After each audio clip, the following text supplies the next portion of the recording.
maka mintalah 4 hal. Ya. Bagus teman-teman? Lihat sini. Ada 2 waktu dikabulkan doa dengan cepat. 1, ini saat waktu sahar. Yang kedua sesaat sebelum sholat berakhir. Jika dalam posisi ini, tasyahud akhir sebelum salam, kita punya kesempatan untuk meminta apa yang kita mintakan. Saya yakin kalau Anda diberikan waktu misalnya, ada waktu 1 menit, minta apa aja dikasih. Mau minta apa? Wah, masa banyak tuh, minta kaya, minta karir, minta surga, ya kan?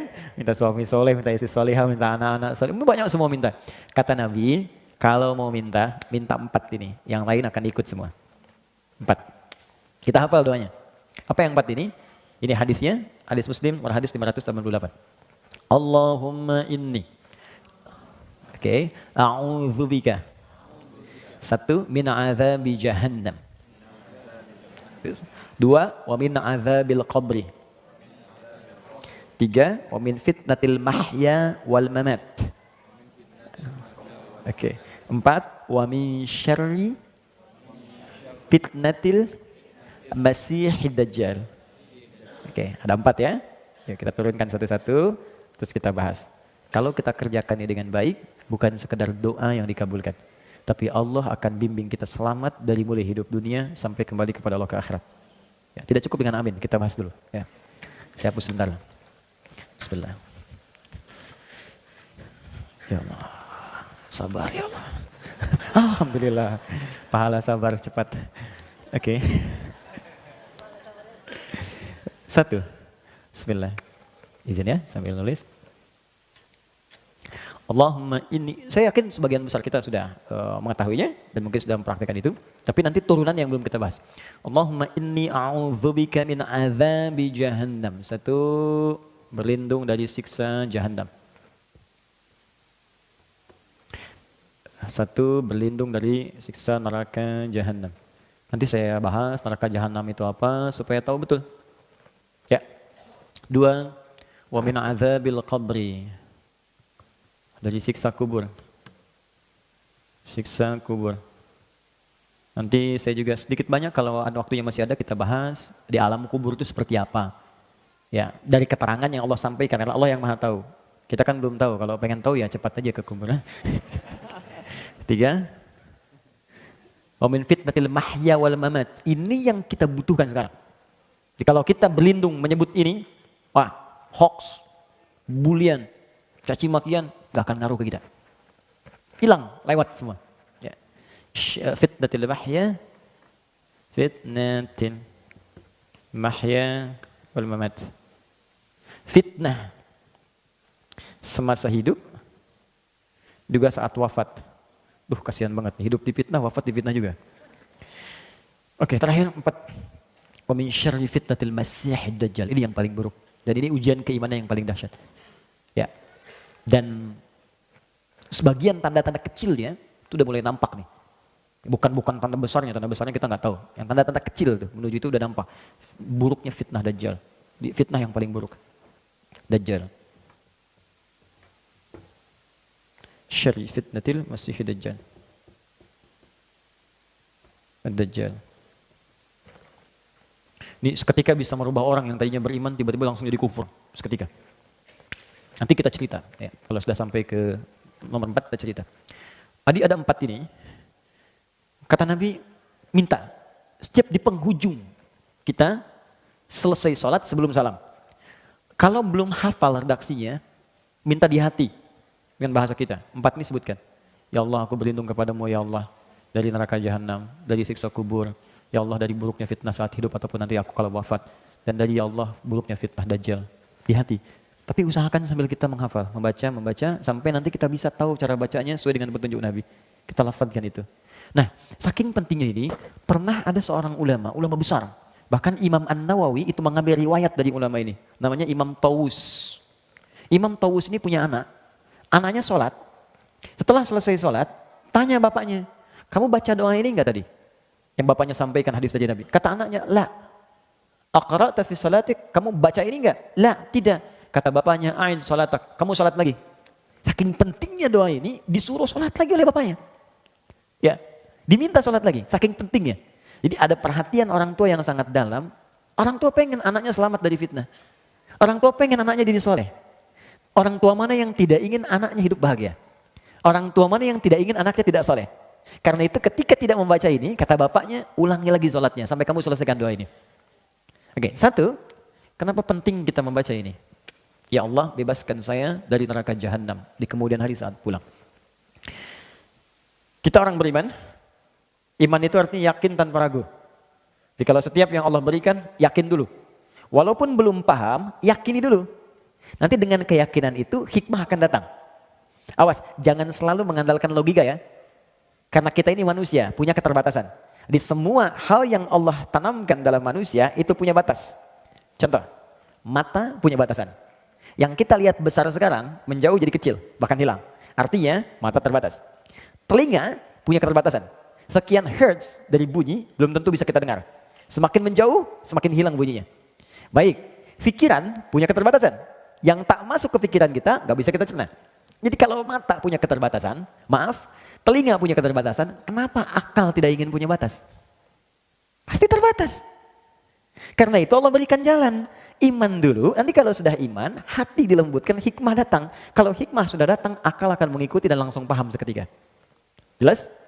Karena itu, kalau berbicara tentang yang goib itu nggak tampak di depan kita. Kalau nggak tampak, akal nggak masuk. Karena akal itu hanya bisa kemudian memformulasikan yang tertangkap oleh indera. Yang kelihatan dicerna akal, yang terdengar dicerna akal, kan? Yang terasakan dicerna akal. Ini sekarang nggak nampak, nggak terasa sekarang. Bagaimana bisa dicerna akal? Karena itu yang dituntut iman. Di antara perkara iman itu ada kehidupan setelah kematian. Kita yakin itu. Karena kita yakin, maka mesti siap-siap. Gini logikanya. Teman-teman kesini kan mesti ada persiapan. Nggak semua orang tinggal di Bintaro. Ada yang di Jakarta, saya dari Bekasi. Mustahil kesini kalau nggak ada bekal. Mesti ada kendaraan, ada bekalnya, ada macam-macam. Ini baru ke Bintaro. Sekarang kalau Anda ingin keluar kota lebih jauh lagi, antar provinsi. Anda keluar negeri butuh visa, butuh paspor. Ongkosnya tidak sedikit. Itu masih di dunia, level dunia. Sekarang Anda ingin keluar dunia, orang mau ke bulan aja bayarnya udah berapa sekarang? Itu baru nyampe bulan, Anda pengen ke surga. Firdaus lagi bersama Nabi. Ongkosnya mana? Bekalnya apa? Maka Allah turunkan amalan-amalan. Sama persis ketika itu tidak ada, maka jangan berharap Anda bisa datang ke sini. Jangan berharap Anda bisa ke bulan. Jangan berharap Anda bisa jalan, bisa haji, bisa umrah dan sebagainya. Maka kata Allah, jika orang pun pulang tak punya persiapan, dia nggak bisa ke surga. Tempatnya kemana? Hanya ada dua tempat. Satu ya neraka. Yang kedua A'raf. A'raf. Makanya ada surat Al-A'raf, surah ke-7. Intisarinya di ayat ke-45 sampai 47. Ya, Al-A'raf itu yang belum ke surga, yang tidak ke neraka. Jadi bekal ke surga belum cukup, ke neraka pun amalan nggak banyak-banyak amat dosanya gitu. Di 50-50, ini 50, ini 50. Tempatnya di sini. Dia bisa melihat semua yang di surga, tapi tak sanggup mendengar yang di neraka. Itu bahasa Qurannya. Tak sanggup mendengar, apalagi nengok. Logikanya begini, teman-teman malam nih 2:30 keluar dari hotel ini, tiba-tiba di atas pohon ada suara. Hihihi. Nengok nggak? Hah? Apa? Pasti Anda lari. Anda dengar suara itu udah lari, apalagi neraka. Orang teriak semua. Makanya kata Quran, nggak sanggup mendengar yang di neraka, tapi banyak mengamati yang di surga. Dan dengan rahmat Allah, maka dipindahkanlah dari sini ke surga. Setelah hisab selesai, 1 harinya 1000 tahun. 1 harinya, nunggu di sini. Kalau nggak cukup ke sini, nggak cukup di sini, ya mampirnya ke sini. Tapi ada satu tempat di sini yang nggak bisa keluar lagi. Namanya neraka jahanam. Di neraka itu dibagi 2, neraka yang jahanam dan bukan jahanam. Ya bukan jahanam ya neraka juga, seneraka-nerakanya gitu kan. Ini paling ringan nih, yang paling ringan ini. Neraka paling ringan, tapi jangan diringan-ringankan ya, neraka juga gitu. Itu di Quran surah ke-4 ayat 56. Quran surah 4 ayat 56. Nanti Anda akan tahu di ujung apa yang saya maksudkan. Innal ladzina kafaru bi ayatina sawfa nuslihim nara. Orang-orang yang susah mengikuti petunjuk kami, sulit. Kafar itu teman-teman, ada 3 jenis. Ada kafir, ada kafar, ada kufar. Itu beda. Kalau kafar, itu perbuatan menyimpang. Dikeluar dari petunjuk Allah, ya Allah. Dikerjakan bisa oleh non-muslim, disuruh sholat, nggak sholat karena nggak ada iman kan. Bisa juga oleh orang yang mengaku muslim. Orang Islam tapi nggak mau sholat. Orang Islam nggak mau zakat. Itu disebutnya kafar. Dia tidak keluar dari Islam, tapi mengerjakan perbuatan yang dikerjakan sama dengan orang yang tidak beriman. Dia mengatakan beriman tapi nggak mau sholat. Orang nggak beriman kan nggak sholat. Nggak beriman nggak zakat. Dia pun ikut-ikutan begitu. Maka disamakan kalimatnya dengan kafar, bukan kafir. Jadi dia tidak keluar dari Islam, tapi mengerjakan perbuatan maksiat yang selevel dengan pelanggaran yang belum beriman. Karena itu ketika Allah mengatakan la in syakartum la azidannakum wa la in kafartum. Kalau kamu zakat, kamu infak, kamu bersyukur. Tapi kalau kamu kufur, bukan keluar dari Islam, cuman dia nggak mau zakat. Jelas? Nah, orang-orang ini kalau di dunia mengaku muslim tapi anti sholat, anti zakat, anti puasa, dia mengatakan dirinya muslim, tapi sulit beribadah, maka akan ditimbang. Kalau timbangannya banyak buruknya dan baiknya itu hanya sedikit, maka dia akan dicuci dulu di neraka untuk membebaskan yang kotor-kotornya. Nah, mana masuknya? Masuknya di nomor 4 tadi, Quran surah keempat, ayat ke-56 tadi. Istilahnya kafar. Innalladzina kafaru, sungguh orang-orang yang ingkar, sulit mendengar apa yang aku sampaikan, aku arahkan, saufa nuslihim nara. Nanti yang paling ringan, itu akan ditarik oleh malaikat penjaga neraka langsung ubun-ubunnya. Dan maaf ya, malaikat penjaga neraka itu udah nggak punya selera humor. Nggak ada candanya. Quran surah 66 ayat ke-6. Ya, saya mohon maaf, saya lepas kacamata supaya saya nggak jelas. Ini saya nggak jelas lihatnya. Nggak jelas, jadi saya bisa enak aja ngelihat kemana-mana. Ya, itu nggak ada humor. Ghilafun shidad. Bengis, keras. Nggak ada ngajak bercanda. Ke neraka yuk, tarik aja dia. Ya. Yang ditarik apa ya? Ini, ubun-ubunnya. Bagaimana cara nariknya? Nusli itu kalau dalam bahasa Arab standar itu dicelupkan. Pernah bikin teh celup? Ini kan? Masukkan, angkat, nanti ada malaikat yang tugasnya angkat, celup, angkat, celup, angkat, celup, angkat. Itu sekali celup, kullama nadijat juluduhum baddalnahum juludan ghairaha liyadzuqul adab. Sekali dicelupkan, itu hancur semua tubuhnya plus kulit-kulitnya. Diangkat sembuh lagi supaya merasakan azab yang baru. Setiap dimasukkan sehari sama dengan 1000 tahun rasanya. Jadi kalau ada yang masuk 1 detik saja, itu sama dengan 48 hari rasanya. Alhamdulillah. 1 detik sama dengan 48 hari. Itu neraka biasa. Sekarang neraka jahanam. Jahanam itu, maaf ya, saya kembali ke yang biasa dulu.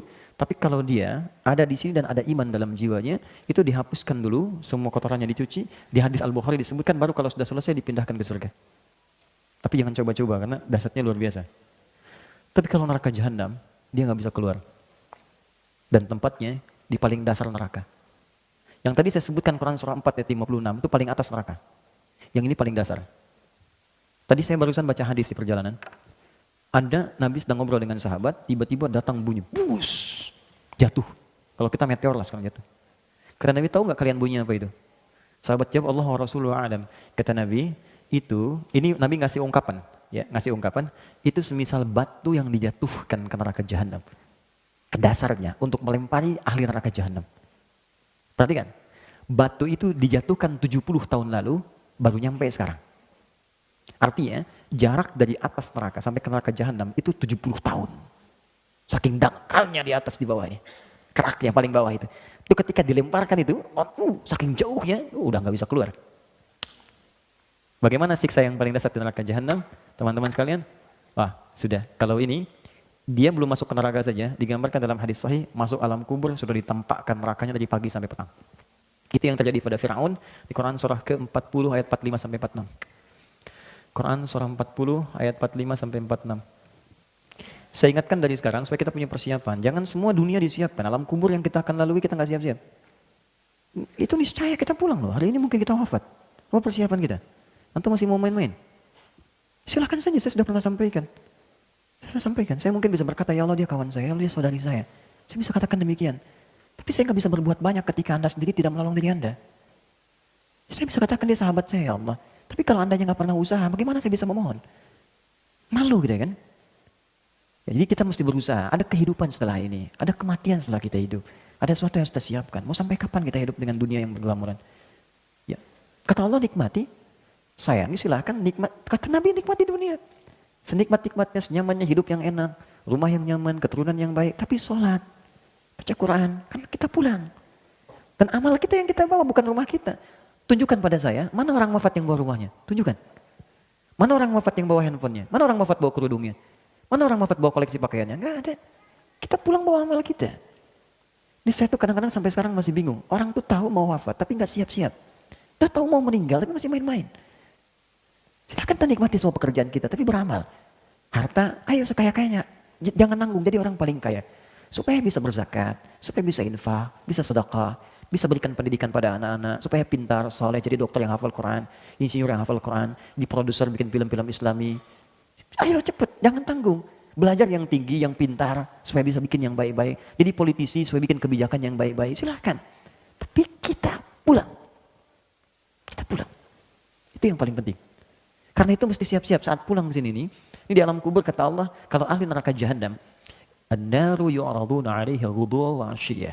Allah kasih contoh kisah Firaun. Kata Allah, kalau kalian belum sadar aku tunjukkan. Firaun itu sepakat semuanya. Mau yang Kristen, mau yang Yahudi, ada kisah Firaun di dalamnya. Farawa. Artinya itu terjadi. Dan semua sepakat bahwa Firaun tenggelam di lautan. Artinya terjadi. Bahkan muminya masih ada sekarang. Artinya nyata.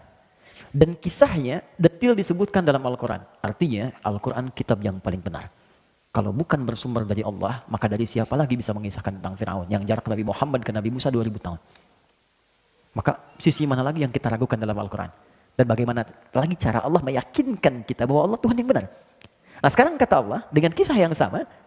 Jadi kalau kita ingin menguji, kalau di sini benar, kan kecil kemungkinan salah kan? Sekarang Allah sampaikan Firaun, kisahnya benar. Tenggelam di lautan, kisahnya benar. Jadi mumi, kisahnya benar. Dan disebutkan oleh Allah, dalam keadaan mumi itu pun, itu disiksa di alam kubur.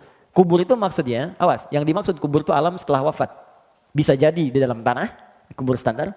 Ada yang mungkin dibakar, ada yang mungkin di laut tenggelam. Jadi kubur itu artinya alam yang setelah wafat. Jelas ya? Baik, tempatnya disebut barzakh. Barzakh itu pemisah. Bainahuma barzakhul la yabghiyan. Jadi ada dunia, ada akhirat, pemisahnya disebut barzakh. Itulah alam kubur. Alam setelah kematian. Jadi kalau Firaun kan gak dikubur, jangan pahami di dalam tanah. Maksudnya pindah dia dari alam hidup ke alam mati. Nah saat matinya ini, itu ditampakkan oleh Allah neraka pagi dan petang, neraka jahanam. Saya pernah didebat oleh orang liberal begini berkata, Ustaz gak ada siksa kubur. Yang ada itu tidur. Saya bilang Mas sini. Kalau orang mimpi buruk dalam tidur, Anda mimpi ketemu kuntilanak saya bilang. Mimpi buruk kan? Buruk. Bangun tidak? Bangun saya. Nah sekarang Anda mimpi ketemu pocong, gak bisa bangun-bangun. Tersiksa nggak? Sekarang ada orang mimpi ketemu neraka, nggak bangun-bangun. Sampai kiamat, bukankah itu siksaan? Nah Firaun itu salah satu yang ditampakkan. Jadi ahli neraka jahanam itu saat akan wafat dibukakan sampai dia ketakutan luar biasa. Saat di alam kuburnya ditampakkan neraka jahanam pagi sampai petang terus. Jadi nggak ada mimpi yang lain. Ahli surga beda. Kalau ahli surga nanti ada di Quran surah ketiga ayat 169 sampai 172.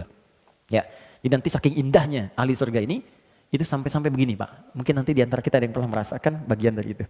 Sampai-sampai dia berkata kepada Allah, ya Allah aku pengen ngasih tahu saudaraku. Aku pengen ngasih tahu teman-temanku.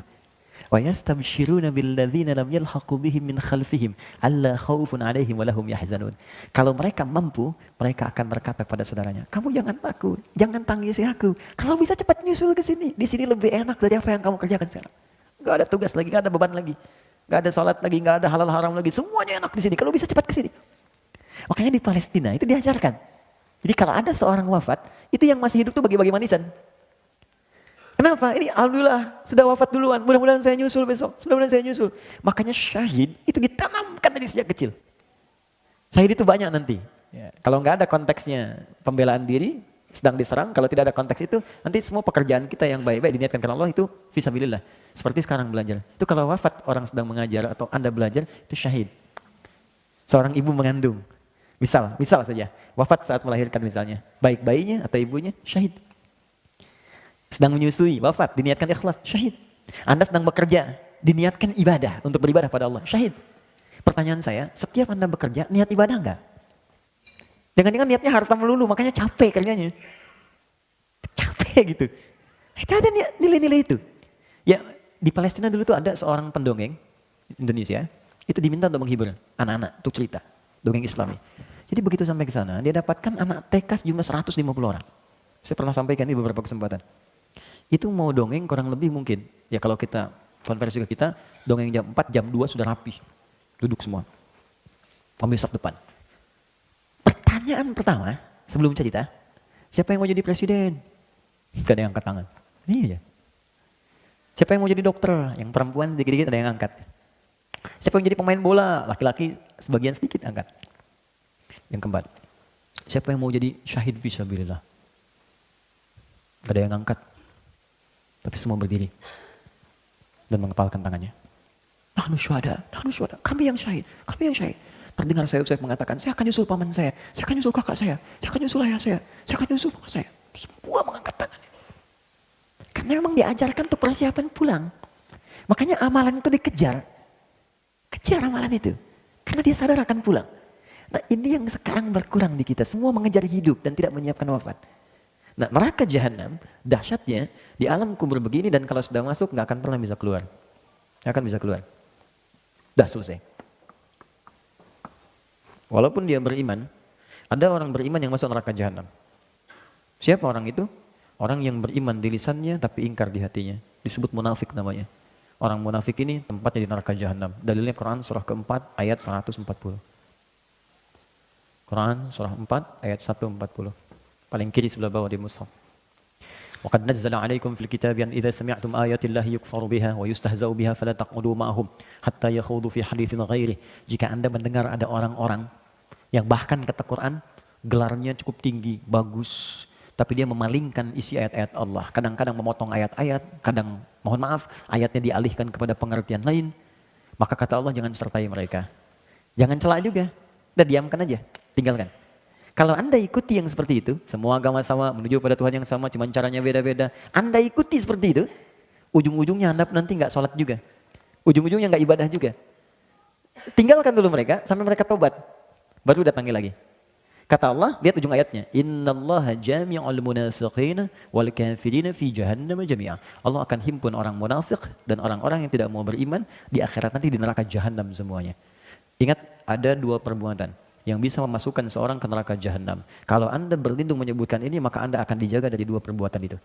Ya, pertama, tadi orang yang munafik, perbuatannya disebut nifak. Cirinya 3.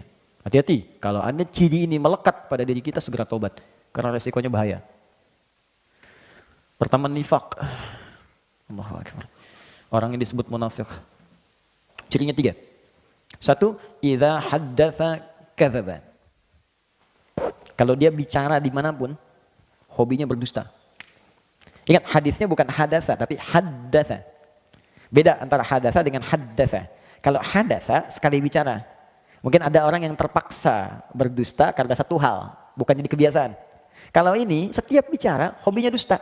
Jadi banyak dustanya dibanding biasanya. Ya, hati-hati nih.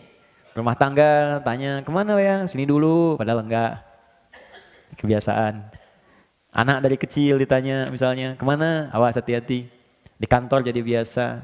Terbiasa bermuamalah dusta. Hati-hati teman-teman, hati-hati. Kalau pilih-pilih pekerjaan yang baik-baik. Di diplomasi, dunia politik sekarang, ekonomi di perdagangan, berapa banyak orang dusta dengan barang jualan dan sebagainya. Promosi kan bagian dari pembicaraan. Bikin status, hoax, buzzer itu, hati-hati tuh. Yang suka bikin yang buruk-buruk itu kan kebiasaan, jadi profesi. Sekarang jadi profesi. Nabi mengancam, dijadiin profesi. Nabi mengancam, jangan hati-hati ini. Kamu bisa jadi munafik, dijadikan profesi. Itu bahaya. Nah, itu kalau nggak tobat, makanya kita doakan. Kalau malam bangun tuh doakan. Ya Allah, jadikan yang orang belum baik jadi baik. Ya Allah, bukakan pintu tobat untuknya, berikan dia hidayah. Ya Allah, aku tahu rahmatmu lebih luas daripada hukumanmu. Berikan mereka rahmatmu, berikan kami rahmatmu. Minta. Jadi jangan diperjelek juga, doakan dah. Mungkin ada yang statusnya buruk, ahli maksiat, doakan mungkin dia jadi orang paling soleh dibanding kita di kemudian hari. Ya, minta sama Allah. Mungkin Anda punya teman-teman, doakan dia. Minta, berikan kebaikan untuknya. Nah itu 1. Kemudian yang kedua, ciri orang munafik, ini hobi dusta, 1 hobi dusta. Nah, kemudian yang kedua, wa idza wa'ada akhlafa, sering ingkar janji. Sering ingkar janji. Ini luas sekali aspeknya. Ya bisa di bab bisnis, bisa. Ya, bisa di bab apa saja, termasuk standar kehidupan. Jadi bukan sekali 2 kali, bukan karena kondisi terpaksa, tidak, tapi memang hobinya begitu. Jadi janji itu dianggap enteng untuk diingkari. Besok ketemu ya. Terus gak datang dia. Kamu kemana? Aku udah nunggu. Maaf ya, aku ada pekerjaan misalnya. Tapi dianggap biasa aja. Gak ada apa. Bahkan kadang-kadang gak ada maaf, sudah biasa. Itu hati-hati. 3. Wa idza tu'mina khana. Itu yang paling bahaya. Kalau diamanahi, dia berkhianat. Banyak berkhianat. Khianat.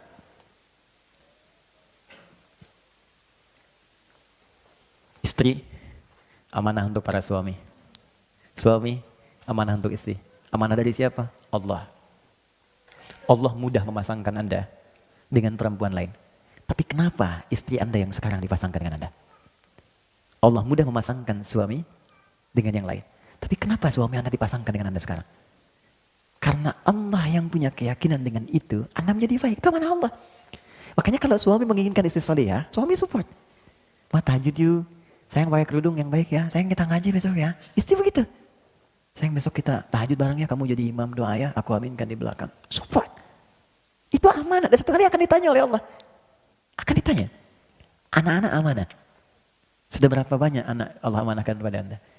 Sudah sejauh apa Allah mendekatkan dia dengan Anda mendekatkan dia dengan Allah? Itu amanah. Satu kali akan ditanya. Dan nanti ada riwayat ketika anak akan ke neraka, orang tua ke surga, ada riwayat anaknya mengajukan protes kepada Allah. Perhatikan, dengar kalimatnya. Ya Allah, aku begini nih karena orang tuaku tak pernah peduli kepadaku. Mereka sholat sendiri saja, ya Allah, aku gak pernah dilihat. Mereka puasa sendiri, aku gak pernah diajak. Kalimat itu muncul. Lalu apa yang terjadi? Diadili oleh Allah keduanya, dikonfirmasi ternyata benar kejadiannya. Maka ditukarkan. Semua beban itu dipindahkan kepada orang tuanya, anaknya kemudian dibersihkan, anak yang ke surga, orang tua ke neraka. Hati-hati. Nah, itu amanah. Pekerjaan amanah. Apapun itu. Dan semua akan dipertanggungjawabkan. Makanya kalau kita niatkan ikhlas, dunia otomatis datang, akhirat itu akan mulia. Ya Anda yang kerja apa saja, itu jaga dengan baik. Niatkan ibadah. Nah ini ya, 3 ini. Maka nanti kalau kita sering berdoa begini, Allahumma inni a'udzubika min adzabi jahannam. Artinya, ya Allah lindungi aku dari sebab-sebab neraka jahannam. Maka Anda akan didorong oleh Allah untuk berbuat jujur. Pekerjaan jujur, di kehidupan rumah tangga jujur, terus cerita bareng-bareng. Ya, nikmat hidupnya. Ya, mengajar jujur. Saya juga sama Ustadz. Jangan karena saya senang satu amalan, saya sembunyikan yang lain, itu dosa besar. Anda tahu, orang yang masuk neraka duluan itu 3 golongan. Salah satunya Ustadz, kiai, para pengajar. Makanya saya sering katakan tolong doakan itu. Jangan dikira mudah itu. Tidak mudah. Tidak mudah.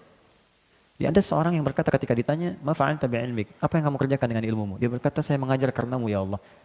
Kata Allah, kadzab. Kalau kadzib sekali dusta, kadzab berdusta sering berkali-kali. Apa jawaban Allah saat itu? Dibukakan filenya semua.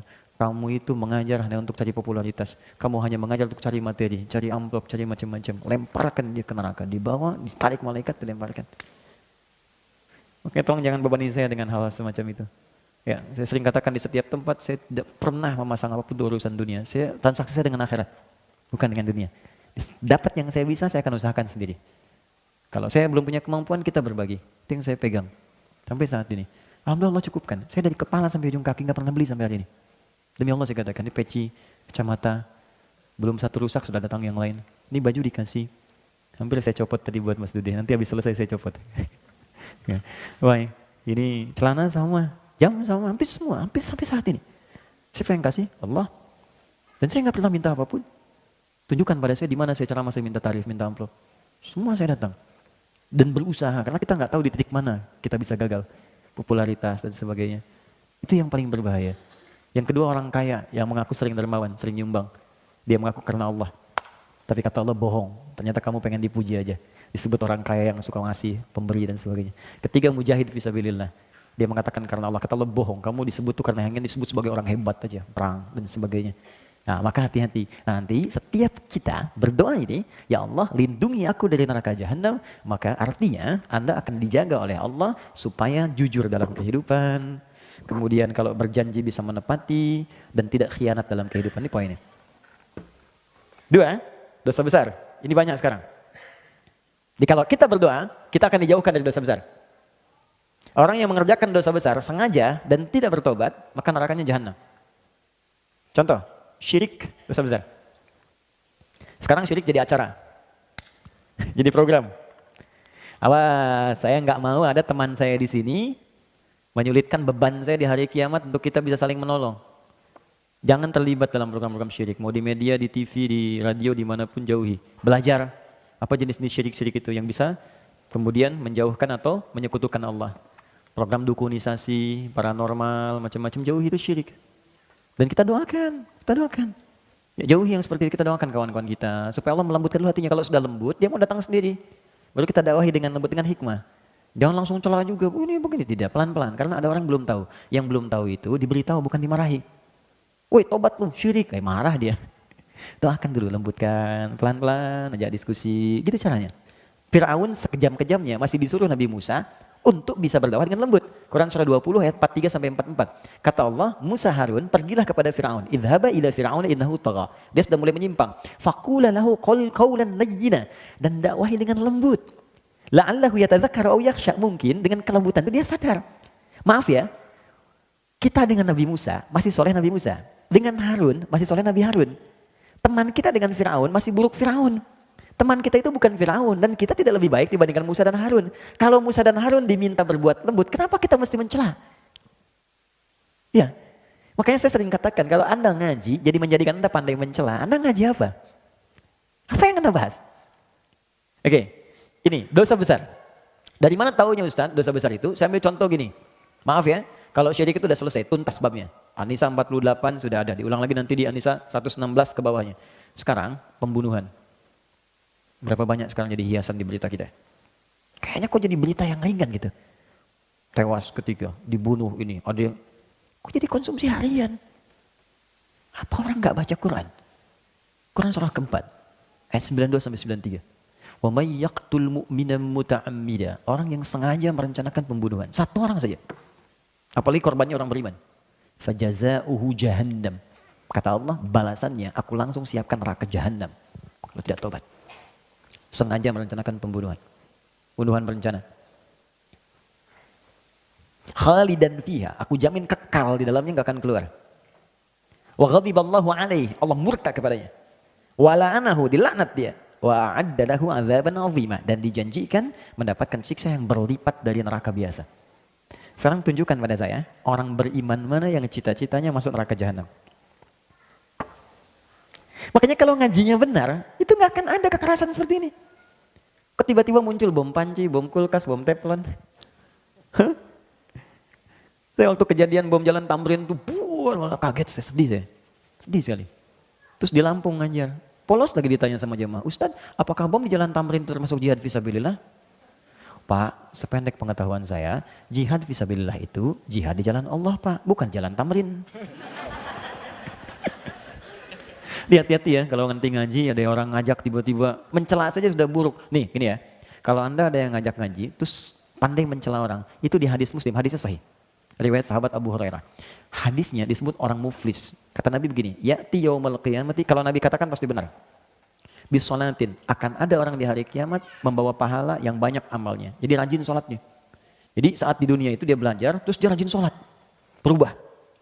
Wa zakatin, pandai berzakat. Wa siyamin, rajin puasa. Cuman sayang, wa ya'ti qad syatama hadza. Cuman suka mencela si fulan. Wa qadzafa hadza, menuduh si fulan. Wa akala mala hadza, mengambil hak si fulan. Wa daraba hadza, senang berselisih, berkelahi, wa safaka dama hadza. Bahkan ada yang menumpahkan darah dan menyebut nama Allah di dalamnya. Sekarang kejadian. Kalau terjadi seperti itu kata Nabi, tu'khadhu hadza min hasanati wa hadza min hasanati. Kalau ada orang mencela dan dia salat, maka pahala salatnya diambil diberikan pada yang dicela itu. Makanya kalau ada yang nyela, ada yang bully, jangan marah. Itu sedang transfer pahala. Kita doakan supaya baik. Dan gak usah bikin status, alhamdulillah sedang ditransfer pahala sama si dia. Habis. Terusin aja. Ya, itu rumus. Jadi ketika dicela, pindah. Difitnah, pindah. Pahalanya pindah. Nanti ketika habis fa'in faniyat hasanatu, habis kebaikannya, tersisa keburukan. Maka diambillah keburukan orang itu, ditimpakan kepada dia, fatulika finnar, ditimpakan ke neraka. Itu poinnya. Maka hati-hati ya teman-teman, zina dosa besar. Awas hati-hati. Makanya kalau penyebab kepada zina, kita tutupi sekarang.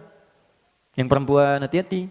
Ya, berdandan yang baik, tapi jaga hati-hati. Jangan sampai salah berniat dalam berdandan. Ingin dilihat, siapa yang lihat? Kalau yang lihat orang-orang yang tidak berhak melihat, hati-hati, mungkin pengantar kepada maksiat. Ya, teman-teman yang laki-laki jaga pandangan, karena kelemahan laki-laki di pandangan. Apa yang dibuka di handphone Anda sudah punya istri, ngapain lihat status istri orang lain? Saya yang baik-baik gak ada masalah, tapi lihat gambar-gambar yang tak baik. Awas hati-hati, acara-acara TV yang tidak bagus. Jangan jadi pelakunya juga. Hati-hati. Kalau Anda jadi pelakunya dan ditonton orang, dan diikuti gaya Anda itu, maka dosa dia ditampung oleh Anda. Ditampung oleh Anda. Awas hati-hati, itu yang disebut dosa jariah. Bukan cuma pahala jariah, dosa pun ada. Ketika Anda memberikan contoh buruk diikuti oleh orang, maka setiap perbuatan buruk dia, Anda dapat bagian saham keburukannya. Masuk. Kalau kita taubat, diberhentikan oleh Allah. Selesai. Nah, maka orang yang sering berdoa begini, Allahumma inni a'udzubika min azabi jahannam. Ketika dia bacakan itu, maka dia akan dijauhkan dari semua pengaruh zina, semua pengaruh keburukan, pembunuhan, zina, syirik akan dijauhkan oleh Allah dari hidupnya. Dan dijaga dia berbuat jujur, amanah, dan tenang hidupnya. Itu baru satu doa. Bayangkan kalau kejujuran ada di rumah tangga, ketenangan ada di pekerjaan, kenikmatan ada, amanah dalam kehidupan. Apa yang kurang bahagia yang bisa kita rasakan? Baru satu kalimat. Kita berhenti dulu di kalimat ini. Azab kubur kita simpan dulu, alhamdulillah. Sebagian sudah saya sampaikan, jadi saya anggap ini masuk. Amalannya sudah saya terangkan tadi. Fitnah kehidupan, saya tutup sampai sini dulu, setelah itu kita diskusi sebentar. Yang ini saya simpan karena ini pembahasannya cukup luas. Saya bagi fitnah dulu kepada dua bagian. Fitnah, pakai F ya, bukan P. Katanya orang Sunda susah bilang fitnah, padahal itu fitnah ya. Oke. Apa itu fitnah? Fitnah itu dia punya beberapa arti. Satu, bisa berarti sesuatu yang menarik. Menarik. Makanya harta disebut fitnah. Karena banyak menarik orang untuk bisa mendapatinya. Anak-anak disebut fitnah. Karena banyak orang mengharapkan punya keturunan, anak, dan seterusnya. Ujian itu fitnah. Tuduhan itu fitnah. Nah, yang dimaksud di sini adalah hal-hal negatif yang terkait dengan aktivitas kehidupan kita. Misal, tuduhan yang kerjakan orang kok yang kena kita. Atau, maaf, fitnah di keluarga, anak-anak. Orang tuanya soleh, anak-anaknya buruk.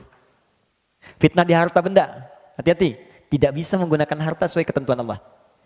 Orang menggunakan untuk sedekah, dia pakai buat nyogok, dia pakai buat korupsi dan sebagainya. Itu fitnah.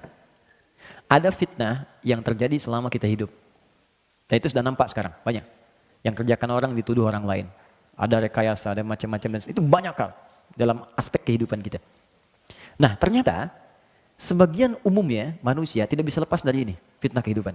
Tapi kita bisa memproteksi ini dengan memohon kepada Allah sang pemilik segalanya. Untuk menutup semua pintu-pintu itu, bukan gak dapat fitnah. Sebelum fitnahnya kita alami, langsung Allah tutup. Sehingga kita tidak masuk ke dalamnya. Maka anak-anak kita, teman-teman kan merawat di rumah tuh. Mohon izin ya, Anda kan merawat di rumah bisa Anda kontrol. Apa yang dia lihat, apa yang dia baca. Sekarang anak kita sekolah, siapa yang jaga dia? Apa yang dia makan, bagaimana bisa Anda tahu? Anda sudah capek mengandung 9 bulan 10 hari, melahirkan, memberikan ASI, teman-teman merawat peluh kesahnya. Tiba-tiba ketemu teman yang menjauhkan dia dari kebaikan pada Anda. Bukan Anda akan kecewa? Saya pernah menangani kasus ini, Pak. Orang tua soleh, anak disekolahkan di sekolah Islam. SD, SMP, SMA. Tapi kurang kontrol. Begitu mau masuk kampus, dianggap cukup bekalnya. Maka dia boleh bebas pilih kampus. Maka masuklah dia ke kampus umum, yang aturan di kampus itu mesti ikut atau bergaul dengan teman-teman yang bahkan tidak seagama. Dia tidak pulang 2 pekan. Setelah ospek itu, begitu pulang dia minta izin pindah agama. Tuh. Jadi ada fitnah kehidupan. Bisa terkait harta, keluarga, pekerjaan. Ada hal-hal yang tidak kita kerjakan, tiba-tiba kita ya kenain. Ada aspek harta benda yang salah penggunaan. Ada di keluarga yang terlibat tindakan yang buruk. Itu masuk disebut dengan fitnatul mahya. Segala ujian kehidupan, hidup yang menjadi beban. Rasanya jadi beban untuk kita. Ya. Sudah? Yang kedua, ada konotasi yang positif. Tapi kalau nggak dikerjakan, jadi negatif.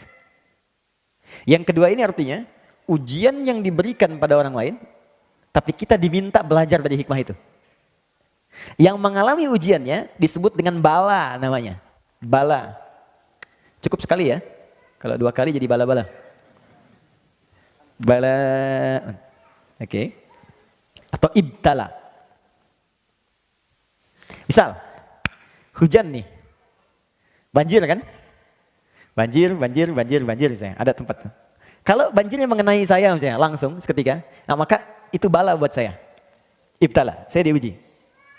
Nah sekarang, bagi Anda yang tidak kedapatan banjir, diminta belajar dari situ. Kenapa di sana banjir?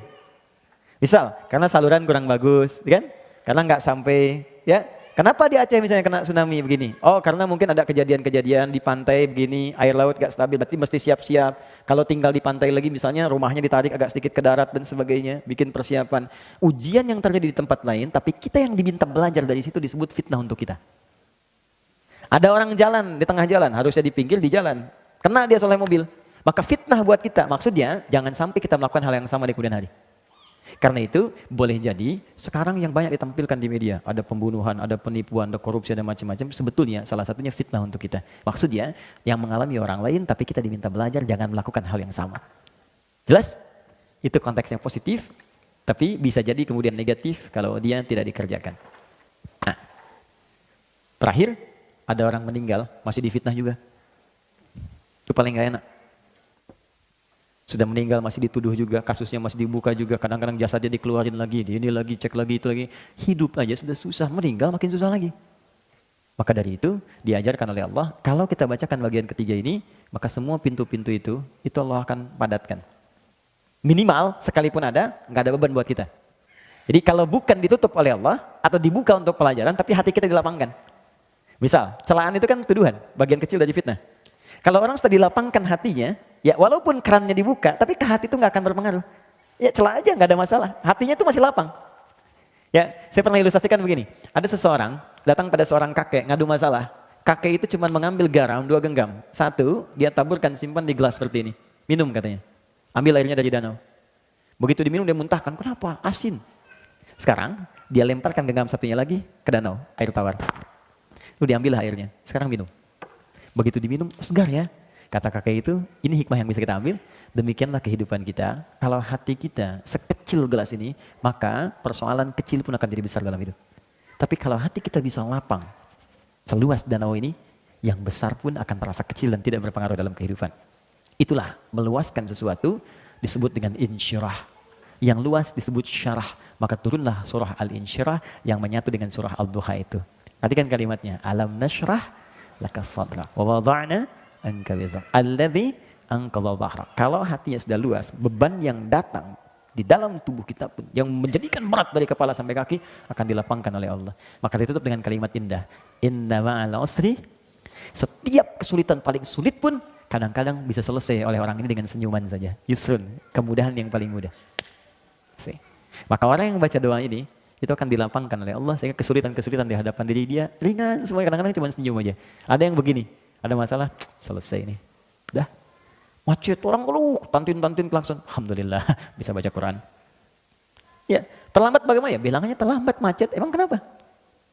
Diberhentikan pekerjaannya, cari pekerjaan lain, rezeki sudah diatur. Lapang sekali gitu hatinya tuh. Ya. Kalau begini bagaimana? Akan belum kejadian. Tenang gitu. Nah, cukup ya? Saya kira sementara itu manfaat doanya. Terakhir, fitnah Dajjal. Nanti siapa itu Dajjal? Bagaimana ciri-ciri Dajjal? Seperti apa bentukan Dajjal? Nanti kita bahas di pertemuan berikutnya dengan melengkapi salam dan amalan setelah salam. Ya, tapi tanda-tanda kecil dari Dajjal itu sekarang sudah muncul. Dajjal itu dahsyatnya nanti gini. Dia nunjuk ke langit, hujan-hujan. Makanya ada orang menganggap dia Tuhan. Ya, tiba-tiba langsung hilang imannya. Dia bisa menunjuk, memukul kuburan, bangun. Ujiannya begitu. Nanti yang dibunuh, yang membunuh dia, nanti Imam Mahdi atas petunjuk Nabi Isa alaihissalam. Ya, nanti turun ke bumi, menyelesaikan itu. Tapi sekarang tanda-tanda kecil tuh ada. Ada yang minta bantuan jin tertentu, melakukan amalan-amalan Dajjal. Ya, apa di antara amalannya? Nanti kita lihat di pertemuan berikutnya insya Allah.